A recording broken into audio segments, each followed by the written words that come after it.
In 2002, an Israeli scientist by Ehud Shapiro, he developed a DNA-based computer which was 100,000 times faster than a regular PC. Interesting. Then you've got, again, Ray Kurzweil. He goes in a bit more detail. He talks about feeding nanobots, that nanobots will be injected into your body, and they will actually go to certain cells, correct them. So they will be swimming in your body. They'll go to certain cells, remove diseases. So that's a good thing, I guess. Good things, but let's it could be misused. Exactly. Feeding nanobots will deliver nutrients to every cell. Now, what they're saying is you're not going to need a digestive tract. You're not going to need kidneys. So again, your organs are slowly going to be taken over by these nanobots. Well, this could be a good thing. If you have kidney failure, then this could replace it. This could be a good thing, of course. Now, there's another type of nanobots called foglets. Now, foglets can assume any form, in the sense that you can look a certain way one day and you can change and look like someone totally different another day. Shape-shifting. Shape-shifting, but there's a scene that comes to my mind. It's in Transformers where the robots... there's loads of tiny different robots that come together and form a woman to entice the main lead character. Wow. And then when he knows that she's a robot, then obviously you see the robot kind of come out. In 2003, the Max Planck Institute created a neurochip. Now, neurochips can be planted into the head and you can literally steer the car with your thoughts. Yeah, they've done that for people who are paraplegic, I believe, or they can only move their eyes or their head. And they basically put kind of probes in their brain and they could turn off the light just by thinking.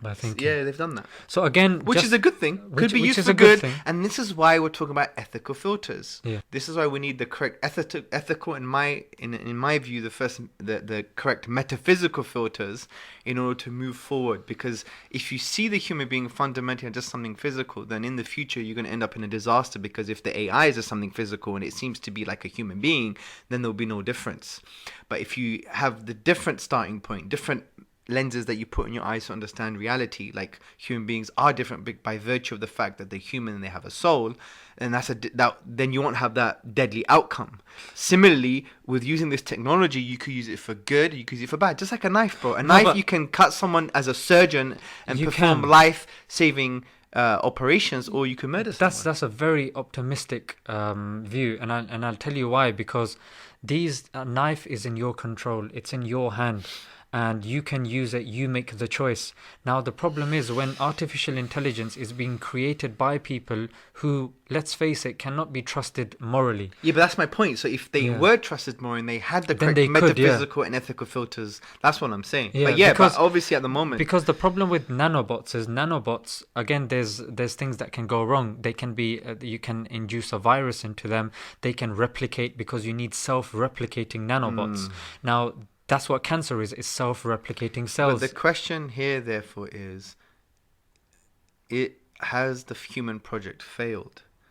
Are we, as a species, have we reached a certain ethical level, and do we have the correct understanding of who we are as human beings in order for us to be responsible enough to deal with this technology? No. That is where us Muslims have a role to play, where we need to start to teach people the correct metaphysical lenses to understand ourselves in a comprehensive way, and to provide that ethical framework. And that's why we have a responsibility, bro. It's not just saying, oh, look all this stuff. Yes, this is great. It can be great and positive. It can be great and positive, but we need the correct metaphysical and ethical lenses and filters in order to use this properly. 100% right, because our morals come from the Quran, come from the Sunnah. But there's another sorry for interrupting, there's another very important thing. This whole thing just makes you want to worship Allah more. Why?